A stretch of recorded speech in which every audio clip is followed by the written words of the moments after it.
Hello guys, welcome to my channel. Today we are going to see how to fix the issue with your Windows security. You get the error page not available if your IT administrator has limited access to some areas of this app. Let's fix it guys. You just need to go to search menu and type a PowerShell. You just need to right click on the Windows PowerShell and select Run as Administrator and select Yes. Now you just need to check my video description for this PowerShell command. Copy it. Tap the bar, right click, eject and paste it in, press enter. After doing this, close it off here and go ahead and restart your PC guys. After restarting your PC, check if the problem solved or not. If not, let's move on to the next solution guys. You just need to go to search menu and type registry editor, click on open it. In registry, you just need to check my video description for this registry file path. You just need to copy it and paste in here top of it and press enter.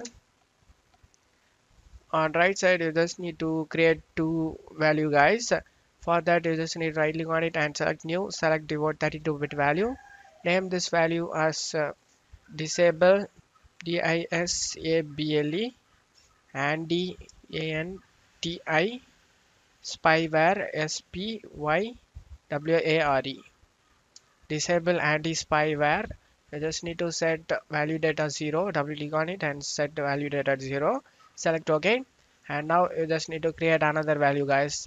Right click on it and select new, select devote 32-bit value. You just need to name this value disable real time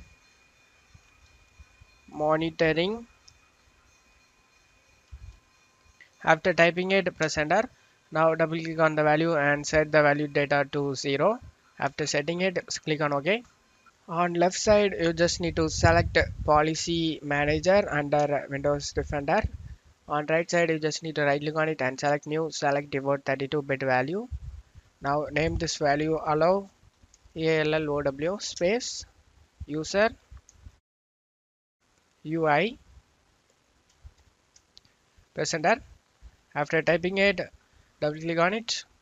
Now change the value data to 1 and select OK. For the changes take effect, you just need to go ahead and restart your PC guys.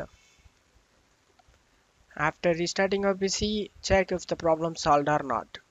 If not, let's move on to the final solution guys. You just need to go to search menu and type a PowerShell. Right click on the Windows PowerShell and select Run as Administrator and select Yes. Now you just need to check my video description for this Reset Windows Security command. Copy it.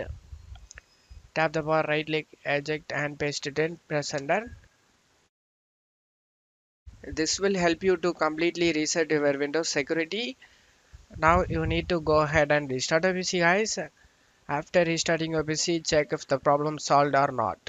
I hope one of these solutions fixed your problem. If the video helped you, don't forget to leave a like guys. You can also subscribe me and support me guys. Thank you.